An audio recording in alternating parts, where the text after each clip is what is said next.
Assalamualaikum warahmatullahi wabarakatuh. Salam dan bahagia. Jumpa lagi dengan saya, Nanang Kusuma Mawardi. Pada kesempatan kali ini, saya akan menyampaikan materi kuliah metodologi penelitian sosial ekonomi pertanian dengan topik bahasan yaitu mengenai skala pengukuran dan instrumen penelitian. Jadi nanti kita akan bahas apa itu skala pengukuran, bagaimana penerapannya nanti di dalam penelitian gitu ya. Oke, jadi kembali lagi ke dalam suatu gambar ini ya. Ini adalah gambar yang menunjukkan bagian alih proses dari suatu penelitian kuantitatif. Ya, jadi bahwa proses penelitian kuantitatif itu ya, tahapannya kurang lebih secara umum seperti gambar yang saya tunjukkan di sini, dimulai dari rumusan masalah ya, kemudian landasan teori, kemudian dibuat yang namanya rumusan hipotesis ya, kemudian dari situ ada dua kegiatan yang dilakukan yaitu populasi dan sampel, kemudian sekaligus dilakukan yang namanya pengembangan instrumen dan pengujian instrumen. Kemudian setelah itu baru ada pengumpulan data, analisis data, dan dibuatlah kesimpulan dan saran. Nah, kita fokus pada yang saya warna merah ini adalah bagaimana kita melakukan pengembangan instrumen penelitian ya. Kemudian nanti bagaimana mengujinya. Ya, jadi yang namanya instrumen penelitian tentu penting karena ini digunakan nantinya untuk tahap pengumpulan data. Nah, oleh karena itu nanti kita akan perlu memahami terlebih dahulu mengenai skala pengukuran dan juga instrumen penelitian tadi. Kita mulai dari skala pengukuran. Jadi dalam penelitian kuantitatif, peneliti itu menggunakan instrumen untuk mengumpulkan data. Jadi instrumen alat yang digunakan untuk mengumpulkan data. Beda dengan penelitian kualitatif. Kalau penelitian kualitatif, peneliti itu yang menjadi instrumen itu sendiri. Nah, instrumen penelitian itu digunakan untuk mengukur nilai variabel yang diteliti. Jumlah instrumen yang digunakan untuk penelitian akan tergantung pada jumlah variabel yang diteliti. Tentu apabila variabel pengamatan yang kita amati semakin banyak, nah nanti instrumen yang digunakan tentu juga akan lebih banyak gitu ya, lebih berbeda, lebih banyak sekali poin-poin yang kita masukkan di dalam instrumen penelitian. Nah, karena instrumen penelitian ini akan digunakan untuk melakukan pengukuran dengan tujuan menghasilkan data kuantitatif yang akurat, maka setiap instrumen itu harus mempunyai skala. Jadi instrumen yang dibuat, ya misalkan nanti kita buat kuesioner dan sebagainya, nah masing-masing isian tersebut kan ada skalanya masing-masing. Nah, kita nanti akan lihat apa saja skala pengukuran yang ada, bagaimana nanti penerapannya di dalam instrumen penelitian. Nah, kita mulai dari pengertian dulu. Jadi skala pengukuran artinya adalah kesepakatan yang akan digunakan sebagai acuan untuk menentukan panjang pendeknya interval, ya, panjang pendek interval yang ada dalam alat ukur, sehingga alat ukur tersebut bisa digunakan dalam pengukuran akan menghasilkan data kuantitatif. Contoh timbangan itu kan untuk mengukur berat pupuk. Ini dibuat dengan skala gram. Nah, maka akan menghasilkan data kuantitatif yaitu berat pupuk dalam satuan gram bila digunakan untuk mengukur. Jadi skala pengukurannya dalam gram, sehingga timbangan ini akan ya menghasilkan data ya, data kuantitatif berupa berat pupuk dalam satuan gram. Contoh yang lain ya, ya meteran itu adalah instrumen untuk mengukur panjang dibuat dengan skala milimeter. Dan ini akan menghasilkan data kuantitatif ya panjang dengan satuan milimeter. Nah, jadi sekali lagi skala itu skala pengukuran kesepakatan ya yang sudah disepakati oleh para ilmuwan ahli gitu ya, yang digunakan sebagai acuan untuk menentukan panjang pendeknya interval ya. Panjang pendeknya interval ya tergantung apa yang diamati ya, beratkah atau mungkin panjang ya, yang ada dalam suatu alat ukur, sehingga nanti bisa digunakan tadi ya dalam pengukuran untuk menghasilkan data kuantitatif. Nah, kita akan lihat nanti di sini tabel dari sumbernya bukunya Sekarang di sini. Ini adalah menunjukkan karakteristik dan contoh skala pengukuran variabel. Jadi skala pengukuran ada beberapa jenis ya, ada yang skala pengukuran nominal, ada ordinal, interval, rasio. Jadi seperti dalam jenis data kan juga ada data berupa data nominal, ordinal, interval, rasio ya. Nah, di sini di tabel ini dijelaskan keberadaan dari beberapa poin. Ya, ada perbedaan, urutan, jarak, dan pembanding. Nah, kalau untuk skala pengukuran yang nominal, ini menunjukkan bahwa adanya perbedaan ya, antara data satu dengan lain berbeda. Tapi dia tidak menunjukkan adanya urutan, jarak, dan pembanding. Karena pengertian dari data nominal itu adalah data kuantitatif gitu ya, yang satu sama lain memang terpisah ya, tidak dalam satu garis kontinum ya. Dan biasanya nominal ini diperoleh dari hasil menghitung menghilang. Jadi dia hanya menunjukkan perbedaan saja, tidak menunjukkan urutan, jarak maupun pembanding. Sementara untuk yang ordinal, nah ordinal ini selain menunjukkan perbedaan, dia juga menunjukkan urutan ya, tidak menunjukkan jarak dan juga pembanding. Jadi data ordinal ini adalah skala pengukuran ordinal ini menunjukkan data kuantitatif yang berbentuk peringkat ranking ya. Jadi dia menunjukkan urutan ranking ya. Dan jarak antar interval ini tidak sama. Nah, jadi contoh kalau yang ordinal itu misalkan dalam suatu kejuaraan itu ada juara 1, 2, 3. Ini kan menunjukkan urutan ya. Nah, tapi barangkali jarak antar juara 1, 2, 3 itu bisa berbeda jarak intervalnya. Kemudian ada skala pengukuran interval ya. Kalau skala interval ini dia ada perbedaan, ada menunjukkan perbedaan, ada urutan, kemudian jarak. Nah, tetapi dia tidak menunjukkan pembanding. Data interval ini adalah dua data kuantitatif kontinum yang jaraknya sama ya, jadi ada jarak di sini ya. Tetapi tidak mempunyai nilai 0 absolut. Contoh itu biasanya dalam misalkan skala termometer itu kan digunakan untuk mengukur suhu ya. Skala pengukurannya adalah interval ya. Dia tidak dia menunjukkan perbedaan, ada urutan ya. Kemudian jaraknya juga ada. Nah, tetapi tidak digunakan sebagai pembanding. Ya, dan juga dia tidak mempunyai nilai 0 absolut ya. Jadi kalau suhu 0 itu kan bukan 0 absolut, tapi dia memang mempunyai nilai 0 ya, karena kan bahkan suhu kan ada nilai minus itu kan juga ada nilainya. Jadi dia tidak punya nilai 0 absolut. Nah, kemudian yang terakhir rasio. Nah, kalau rasio ini menunjukkan perbedaan, kemudian urutan, jarak, dan juga pembanding. Jadi data skala pengukuran rasio ini memang menunjukkan jarak yang sama dan juga dia mempunyai nilai 0 yang absolut atau mutlak. Ya.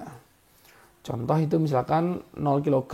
Ya, kalau dalam berat itu kan menunjukkan ya nilai 0 yang absolut, memang tidak ada beratnya. Atau mungkin panjangnya 0 meter ya, 0 cm, 0 mm. Ya, ini berarti menunjukkan bahwa memang nilainya adalah absolut 0 ya, tidak punya panjang gitu ya. Nah, ini adalah karakteristik dan contoh skala pengukuran variabel. Nah, ini contoh skala pengukuran yang nominal tadi. Misalkan untuk menunjukkan data male dan female, laki-laki, perempuan, data misalkan rural dan urban ya, desa dan kota. Kemudian data yang menunjukkan misalkan bagian produksi, pemasaran, keuangan, R&D, kepegawaian. Jadi dalam suatu kantor kan perusahaan ada bagian produksi, ada bagian pemasaran, keuangan. Kemudian kita menghitung ya menghitung dari masing-masing bagian tadi ya, ada berapa pegawai gitu misalkan. Jadi adalah skala pengukuran nominal. Jadi kita dari hasil menghitung membilang gitu ya. Kemudian ordinal ini kan tadi menunjukkan peringkat ya, misalkan tingkat pendidikan ya, ranking ya, ranking kelas 1 sampai 3 gitu. Nah, dia ada menunjukkan ada ranking gitu ya, ada urutannya. Nah, tapi jarak interval antara satu dengan yang lain itu mungkin bisa berbeda. Nah, kemudian contoh yang lain, ranking kualitas 5 merek terkenal. Jadi misalkan kita membuat suatu ranking peringkat dari kualitas 5 merek terkenal. Ini kan menunjukkan ranking peringkat antara 5 merek tadi. Nah, itulah kita menggunakan skala pengukuran yang ordinal. Kemudian untuk skala pengukuran interval ya misalkan respon terhadap berbagai atribut ya. Jadi untuk skala interval misalkan contohnya tadi adalah respon terhadap berbagai atribut. Misalkan ini adalah contoh pengukuran skala interval. Jadi kita ingin melihat respon dari responden gitu ya terkait beberapa pertanyaan ya. Jadi ini ada beberapa atribut di sini. Jadi ini suatu kuesioner. Ada beberapa atribut yang kita minta mengisi responden untuk mengisi responnya terhadap pernyataan tersebut. Ya, misalkan ini ada beberapa atribut. Misalkan apakah dengan suatu teknologi tersebut akan dapat meningkatkan biaya produksi ya. Bagaimana responnya? Dia akan menjawab antara skor antara sangat tidak setuju sampai sangat setuju. Sangat tidak setuju skornya 1, sangat setuju skornya 5. Nah, ini adalah skala interval karena masing-masing respon jawaban itu memiliki jarak yang sama ya. Jadi bobotnya itu jaraknya sama. Dan antara satu dengan lain tentu menunjukkan adanya perbedaan. Ini adalah contoh skala interval. Kemudian untuk yang skala pengukuran rasio, ini contohnya adalah untuk tingkat pendapatan ya, tingkat pendapatan misalkan tingkat pendapatan petani gitu ya. Nah, ini kan rasio bisa dibandingkan antara pendapatan yang satu dengan yang lain. Oh, kalau orang dengan pendapatan 5 juta dengan 2.500.000 berarti kan ini rasionya yang 5 juta ini 2 kali lipat dari yang 2,5. Kemudian berat badan juga sama, ini adalah menunjukkan rasio, jadi dia dapat diperbandingkan. Nah, jadi contohkan ini tadi dengan pendapatan juga berat badan gini ya. Ada berat badan 125 pound, 250 pound. Si A 125 pound, yang B 250 pound. Jadi A itu 1:2 gitu ya. Nah, itu adalah skala pengukuran. Nah, sebenarnya ini juga pernah dijelaskan juga terkait hal tersebut ya dalam materi saya yang mengenai penelitian kuantitatif dan kualitatif, di mana dibahas mengenai berbagai macam jenis data gitu ya. Oke, kita lanjut mengenai skala sikap. Jadi tadi dalam contoh saya jelaskan dalam penjelasannya skala interval itu kan misalkan tadi bagaimana seorang responden memberikan respon terhadap berbagai atribut. Nah, ini kan sebenarnya adalah juga kita bisa mengukur yang namanya sikap gitu ya. Nah, berbagai skala sikap yang dapat digunakan untuk penelitian sosial itu ada banyak sekali metode, banyak sekali jenis skalanya. Ada skala Likert, ada skala Goodman, rating scale, dan juga yang keempat adalah semantik diferensial. Keempat jenis skala tersebut bila digunakan dalam pengukuran akan mendapatkan data interval atau rasio. Nah, ini tergantung pada bidang yang diukur. Jadi ini kita lebih spesifik ke tadi skala pengukuran yang interval dan rasio ya. Jadi dengan skala pengukuran interval rasio itu kita bisa membuat atau mengukur suatu skala sikap. Jadi apalagi kalau di bidang sosial kita ingin mengetahui pendapat ya mengenai suatu hal gitu ya, atau sikap seseorang mengenai suatu fenomena. Nah, ini nanti kita bisa menggunakan beberapa skala ini ya, bisa skala Likert, Goodman, rating scale, dan semantik diferensial. Nanti kita akan lihat perbedaan masing-masing. Oke, kita mulai dari yang pertama yaitu skala Likert. Skala Likert ini digunakan untuk mengukur sikap, pendapat, dan persepsi seseorang atau sekelompok orang tentang fenomena sosial. Nah, dalam penelitian, fenomena sosial ini telah ditetapkan secara spesifik oleh peneliti yang selanjutnya disebut sebagai variabel penelitian. Dengan skala Likert, maka variabel yang akan diukur dijabarkan menjadi indikator variabel. Kemudian instrumen tersebut dijadikan sebagai titik tolak untuk menyusun item-item instrumen yang dapat berupa pernyataan atau pertanyaan. Ya, jadi skala Likert ini biasanya digunakan tadi untuk mengukur sikap, ya bisa juga pendapat maupun persepsi, bisa orang atau mungkin sekelompok orang ya mengenai suatu fenomena, suatu kebijakan misalkan dan lain sebagainya. Oke, kita akan lihat nanti bagaimana cara menerapkan skala Likert. Jawaban setiap instrumen yang menggunakan skala Likert mempunyai gradasi, ya, jadi dia memiliki gradasi dari sangat positif sampai sangat negatif. Jadi gradasi tingkatan dari mulai sangat positif sampai sangat negatif. Kata-katanya bisa macam-macam ya, yang sering digunakan ini. Misalkan tadi ya sangat setuju, kemudian setuju, ragu-ragu, tidak setuju, sangat tidak setuju.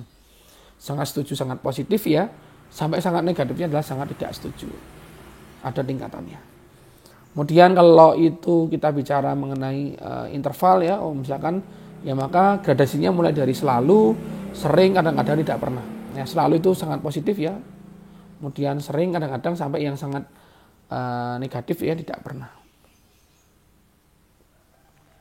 Kemudian untuk keperluan analisis kuantitatif maka jawaban itu dapat diberi skor. Ya, jadi untuk analisis yang kualitatif maka jawaban tadi itu kan tadi sifatnya masih kualitatif ya, jawaban berupa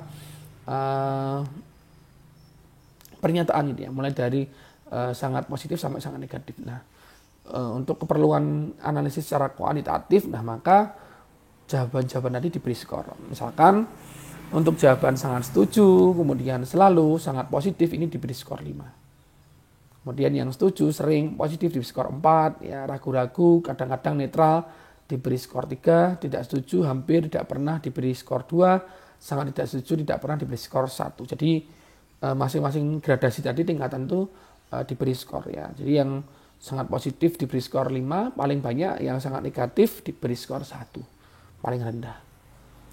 Nah, sehingga nanti kita dalam menganalisisnya secara kuantitatif itu akan lebih mudah. Nanti juga akan saya berikan contoh bagaimana menghitungnya. Instrumen penelitian yang menggunakan skala Likert ini dapat digunakan dalam bentuk checklist ataupun pilihan ganda. Jadi bentuknya itu fleksibel, bisa checklist maupun pilihan ganda. Contoh yang bentuk checklist, misalkan berikan jawaban pertanyaan berikut sesuai dengan pendapat Anda dengan cara memberi tanda centang pada kolom tersedia. Misalkan ada pertanyaan mengenai penerapan aturan pembatasan konversi lahan. Nah, jawabannya mulai dari sangat setuju, setuju, ragu-ragu ya, ini disingkat SS sangat setuju, ST setuju, RG ragu-ragu, TS tidak setuju, dan STS sangat tidak setuju. Nah, ini kan bentuk checklist atau centang dia. Jadi nanti responden, orang yang akan kita mintai pendapat, nah dia akan memberikan jawaban dengan memberikan centang. Kemudian tadi kan ada beberapa tingkatan, mulai dari sangat setuju sampai sangat tidak setuju. Nah, sangat setuju itu diberi skor 5 tadi ya, kemudian setuju skor 4, ragu-ragu 3, tidak setuju 2, dan sangat tidak setuju itu 1. Nah, misalkan ya ini sebagai ilustrasi, sebagai contoh, dengan teknik pengumpulan data angket ya, survei, instrumen tersebut misalkan saya berikan kepada 100 petani yang saya ambil secara random, acak. Nah, dari 100 orang petani ya, setelah dilakukan analisis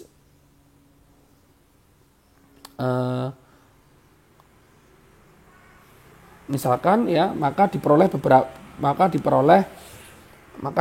hasil seperti ini ya. Ternyata ada 40 orang menjawab sangat setuju, Kemudian 40 orang menjawab ST setuju, 10 orang menjawab RG ragu-ragu, 5 orang menjawab TS tidak setuju, dan 5 orang menjawab STS sangat tidak setuju. Nah, kemudian dari data tersebut nanti kita akan analisis secara kuantitatif ya. Berdasarkan data tersebut 80 orang. 80 orang ini rinciannya adalah 40 orang menjawab sangat setuju dan 40 orang menjawab setuju. Nah, atau 80% petani menjawab setuju dan sangat setuju. Ya, karena 40 orang menjawab sangat setuju, 40 orang menjawab setuju, 80 orang dari total 100 ya, 80 per 100, 80%. Sehingga dapat dikatakan ya 80% petani menjawab setuju dan sangat setuju. Dapat dibuat nantinya kesimpulan bahwa petani setuju dengan adanya penerapan aturan pembatasan konversi lahan. Nah, tadi kita bicara pertanyaannya adalah berupa mengenai aturan pembatasan konversi lahan. Nah, kemudian data interval tersebut itu juga dapat dianalisis dengan menghitung rata-rata jawaban berdasarkan scoring dari setiap jawaban responden.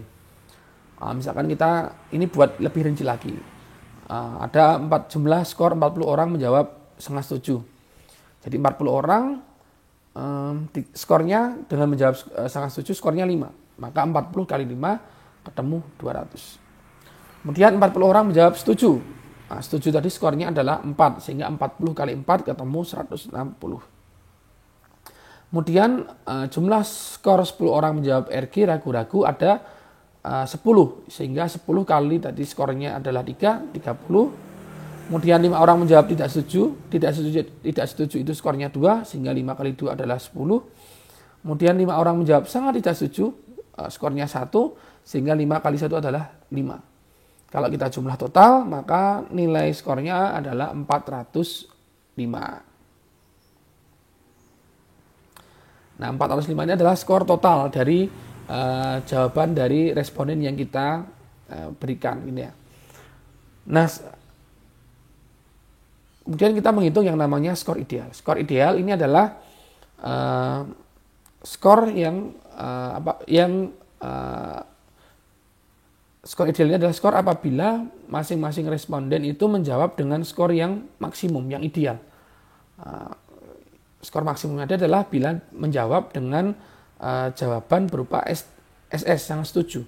Skornya 5. Sehingga diasumsikan seluruh responden memberikan skor ideal, maka ada 100 responden dikalikan dengan skor 5. Karena idealnya adalah menjawab itu. Ya. Sehingga 100 kali 5 adalah ketemu skornya 500. Ini skor idealnya adalah 500. Jadi ini adalah seandainya semua itu menjawab jawaban yang SS sangat setuju. Sementara skor total dari penelitian itu adalah 405.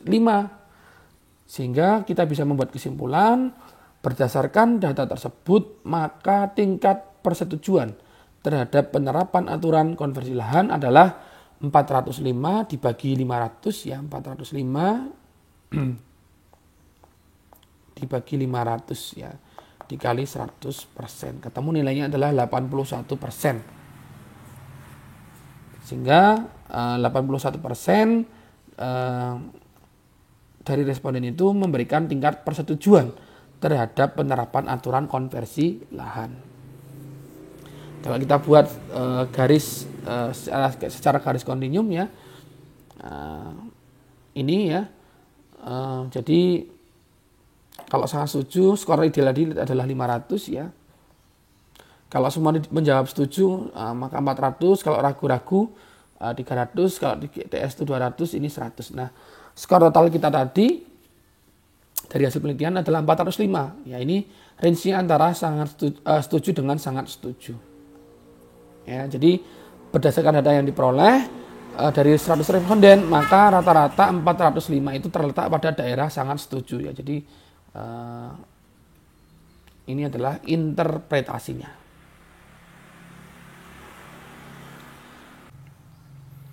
Nah, ini adalah contoh bentuk pilihan ganda. Misalkan berikan salah satu jawaban terhadap pertanyaan berikut sesuai dengan pendapat Anda dengan cara memberi tanda lingkaran.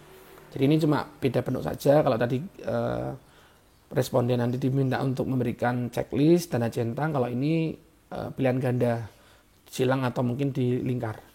Misalkan diberi pertanyaan bagaimana bila diterapkan sistem pembelajaran metode e-learning di lingkungan Fakultas Pertanian Universitas Sarjana Widya Mahasiswa Yogyakarta. Pilihannya sama tadi ya, mulai dari sangat tidak setuju sampai sangat setuju. Nah, dengan bentuk pilihan ganda maka jawaban diletakkan pada tempat yang berbeda-beda. Jadi sebenarnya konsepnya sama aja, cuma bagaimana mengemasnya dalam bentuknya saja. Nah, nanti cara analisisnya juga sama dengan tadi yang checklist tadi ya.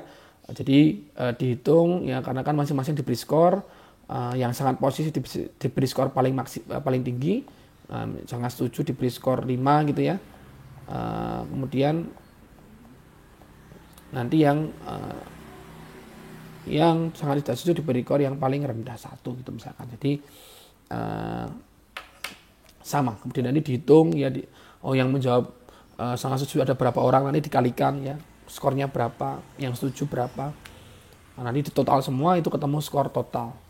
Sehingga skor total nanti dibandingkan dengan skor ideal ya dikali persen. Itu adalah skala Likert. Nah, kemudian kita lihat untuk yang berikutnya adalah skala Goodman. Nah, skala Goodman ya, ini adalah skala pengukuran dengan tipe jawaban yang lebih tegas. Jadi kalau skala Likert tadi itu kan ada intervalnya ya, dari mulai sangat positif sampai sangat negatif, ada gradasinya. Nah, untuk skala Goodman ini itu adalah kita ingin mendapatkan jawaban yang tegas. Jadi ya tidak, misalkan jawabannya benar salah, pernah tidak pernah, positif negatif dan lain sebagainya. Data yang diperoleh itu adalah berupa data interval atau rasio dikotomi dua alternatif. Jadi kalau dalam skala Likert tadi saya katakan terdapat 3, 4, 5 mungkin sampai 7 interval, maka dalam skala Goodman itu hanya ada 2 interval. Hanya ada 2 jawaban ya, setuju atau tidak setuju, yes atau no gitu ya. Penelitian menggunakan skala Goodman itu dilakukan bila ingin mendapatkan jawaban yang tegas ya. Jadi memang tergantung tujuan dari penelitian kita.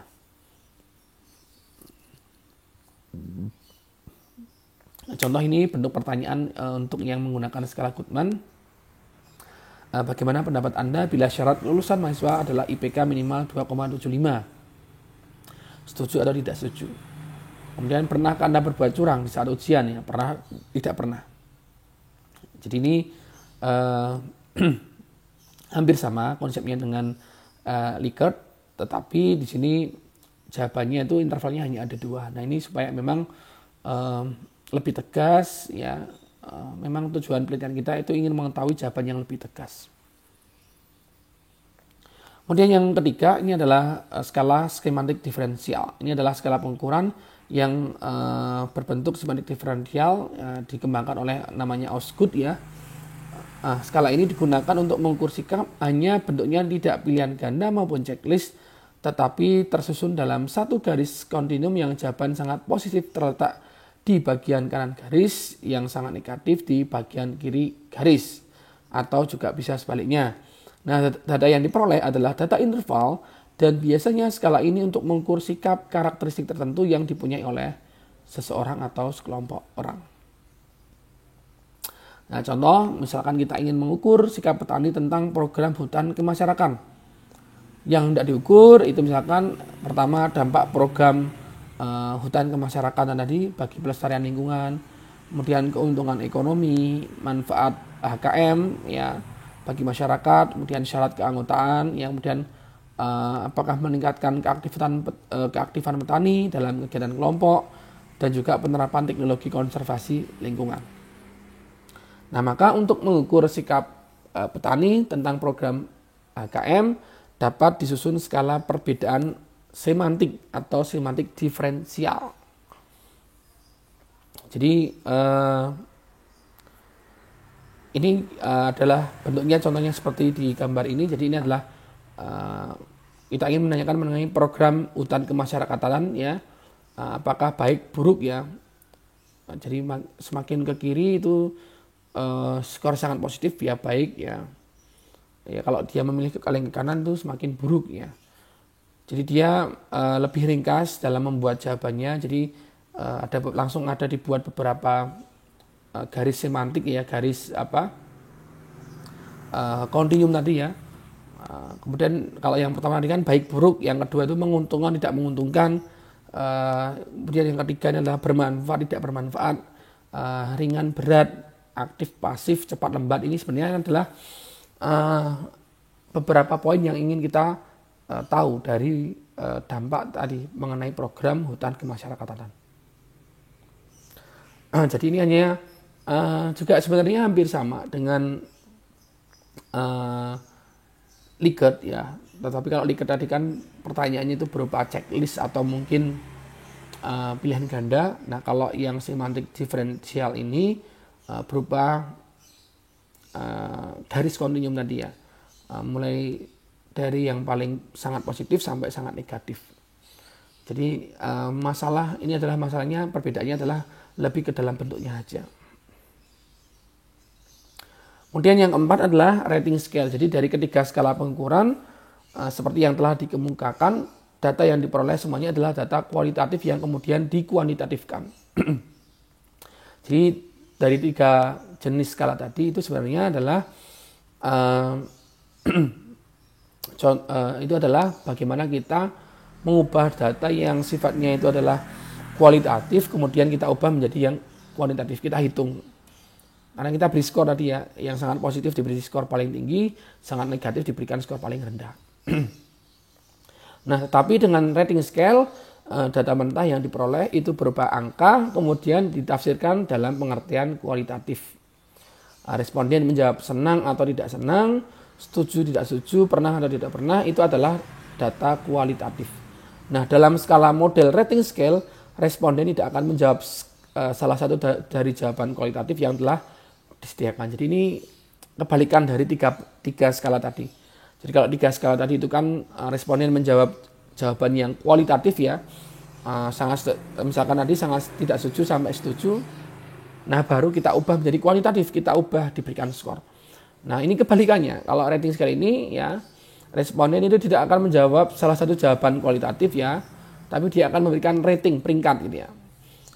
Nah karena rating scale itu lebih fleksibel, maka tidak terbatas untuk pengukuran sikap, tetapi juga bisa nanti untuk mengukur persepsi responden terhadap fenomena sosial lain, misalkan mengukur status sosial ekonomi, kelembagaan, pengetahuan, kemampuan, dan lain-lain. Kita akan lihat nanti ya. Jadi ini yang penting di dalam penyusunan instrumen dengan rating scale adalah harus dapat mengartikan setiap angka yang diberikan pada alternatif jawaban. Contoh, seberapa baik data ruang kerja yang ada di perusahaan A. Berilah jawaban dengan angka 4 bila tata ruang itu sangat baik, 3 bila tata ruang itu cukup baik, 3 itu cukup baik, 2 itu kurang baik, 1 bila sangat tidak baik. Jadi kalau tadi Likert itu kan yang suruh memilih adalah jawaban kualitatif ya, sangat tidak setuju sampai sangat setuju. Nah kalau yang rating scale ini adalah berupa rating ya, peringkat. Jadi pertanyaannya misalkan tadi ya, ini ada beberapa pertanyaan. Misalkan item nomor 1 mengenai penataan meja kerja sehingga arus kerja menjadi pendek. Nah maka interval jawabannya 4 sampai 1. Jadi yang diberikan oleh responden itu adalah jawabannya langsung berupa angka kuantitatif. Nah nanti baru setelah kita peroleh data angka semua itu kita ubah menjadi kualitatif. Kita interpretasikan artinya apa. Nah jadi ini kebalikannya. Jadi itu adalah tadi mengenai skala pengukuran. Jadi memang di dalam nanti kalian melakukan pengukuran dalam membuat instrumen penelitian ya, misalkan membuat kuesioner nanti ya, maka bisa menggunakan berbagai macam skala pengukuran tadi ya. Kemudian terkait instrumen penelitian, nah nanti kita harus bicara mengenai validitas dan reliabilitas. Jadi alat pengukur yang berfungsi dengan baik akan mampu mengukur dengan tepat gejala sosial tertentu. Karenanya alat tersebut disebut valid atau jitu. Nah, contoh termometer itu harus untuk mengukur suhu bukan berat. barometer untuk mengukur tekanan udara, bukan untuk mengukur panas. Kemudian tes intelijensi IQ, ya ini untuk mengukur kecerdasan, bukan untuk mengukur sikap atau emosi. Nah, karena alat ukur itu harus tepat jitu, ya termometer itu ya tepat untuk mengukur suhu, barometer ya tepat untuk mengukur tekanan udara dan lain sebagainya. Nah, di samping aspek ketepatan, alat pengukur dikatakan valid jika mampu memberikan skor yang akurat, teliti, yang mampu secara cermat menunjukkan ukuran besar kecilnya dan gradasi suatu gejala. Misal termometer dengan cermat menunjukkan angka 30 derajat Celcius jika suhu seorang penderita itu benar-benar panasnya setinggi 30 derajat. Jadi memang akurat, teliti, sesuai dengan ya kenyataan. Nah, di bidang ilmu kealaman, validitas itu mudah dicapai. Nah, jadi kalau menggunakan termometer, ya itu validitas itu mudah dicapai. Nah, sebaliknya kalau dalam fenomena ilmu sosial, validitas ini relatif lebih sulit diperoleh. Karena apa? Karena memang gejala sosial itu sangat kompleks ya. Kemudian majemuk dan saling berkaitan. Berbeda kalau alam itu kan ilmu pasti gitu ya, jadi validitas itu atau ketepatan itu sangat relatif lebih mudah. Tapi kalau kita sosial ya, misalkan tadi kita bicara mengenai sikap dan sebagainya, itu kompleks ya, sangat majemuk, sangat beraneka ragam, sangat berbeda gitu ya, sehingga akan lebih sulit nantinya di dalam mengukur secara tepat. Sehingga untuk penelitian-penelitian yang gejala sosial diperlukan alat pengukur majemuk yang masing-masing mampu mengukur unsur terkecil dari gejala tingkah laku manusia. Nah, untuk prosedur validitas, jadi untuk mengetes validitas alat pengukur biasanya orang melakukan 1, 2, atau 3 percobaan atau tryout. Jadi memang untuk mengukur validitas ya maka orang itu biasanya melakukan beberapa kali percobaan ya. Pada umumnya pembuatan suatu tes itu tidak bisa diselesaikan cepat dengan menggunakan 1 kali tryout, 1 kali percobaan. Karena dengan sekali percobaan belum bisa dijamin validitasnya. Sehingga tryout ya itu perlu dikoreksi dan direvisi itemnya dan dibuat tryout kali kedua. Nah, penelitian mengenai itemnya satu demi satu itu disebut analisa item. Nah, jadi kalau kita dalam dalam penelitian sosial tadi, misalkan kita membuat kuesioner, nah maka agar kita tahu apakah kuesioner itu nanti valid tidak digunakan, nah maka tadi perlu dilakukan yang namanya tryout percobaan. Kuesioner yang kita buat, ya coba kita berikan pada satu responden ya, kira-kira setelah digunakan kuesioner tersebut apakah kira-kira sudah secara tepat bisa menggambarkan keadaan belum gitu ya. Kalau ada yang item yang kurang, pertanyaan yang kurang, nah kan instrumen kuesioner tadi kita bisa perbaiki. Ya, kita tambahkan pertanyaannya atau kita rubah ya, supaya nanti bisa lebih valid. Nah, ada beberapa teknik atau rumus uji validitas ya yang digunakan. Nah, teknik populer yang digunakan adalah korelasi produk momen yang dikemukakan oleh Pearson. Nanti silakan nanti bisa dibuka kembali di materi statistik. Jadi ini uji validitas reliabilitas itu sebenarnya lebih kaitannya secara statistik. Nanti bisa dicari sumber-sumber referensi yang lain ya. Karena nanti kalau kita bicara itu nanti akan lebih detail lagi. Nah, ini akan butuh lebih banyak penjelasan karena memang lebih spesifik lagi. Dalam aplikasi penelitian nantinya dalam prakteknya penelitian uji validitas reliabilitas itu akan lebih menggunakan ya software ya. Jadi ada penggunaan SPSS, Tata dan lain sebagainya. Nanti langsung menggunakan software itu juga langsung kita bisa nanti langsung bisa melakukan yang namanya uji validitas atau uji reliabilitas. Nah, ini contoh kriteria korelasi ya. Kalau nanti kita melakukan uji korelasi, nilai R kita akan nanti mendapatkan nilai R ya, ini menunjukkan nilai tingkat korelasi ya. Kalau diperoleh nilai R itu 0,8 sampai 1 berarti menunjukkan korelasi yang sangat tinggi, 0,6 sampai 0,799 tinggi dan seterusnya. Jadi itu tadi adalah mengenai skala pengukuran dan instrumen. Jadi ada banyak sekali skala pengukuran. Nah, nanti silakan di dalam membuat instrumen penelitian atau misalkan membuat suatu kuesioner misalkan nanti ya, maka agar kuesioner itu juga nanti itu bagus ya, maka setelah dibuat kuesioner secara baik, nah maka itu harus diuji validitas dulu, diuji cobakan ya, supaya nanti sebelum kita aplikasikan di lapangan itu bisa dilakukan dengan diperoleh hasil yang baik. Ya demikian penjelasan saya mengenai skala pengukuran dan instrumen penelitian. Silakan kalau ada pertanyaan dapat ditanyakan. Terima kasih atas perhatiannya. Assalamualaikum warahmatullahi wabarakatuh. Salam.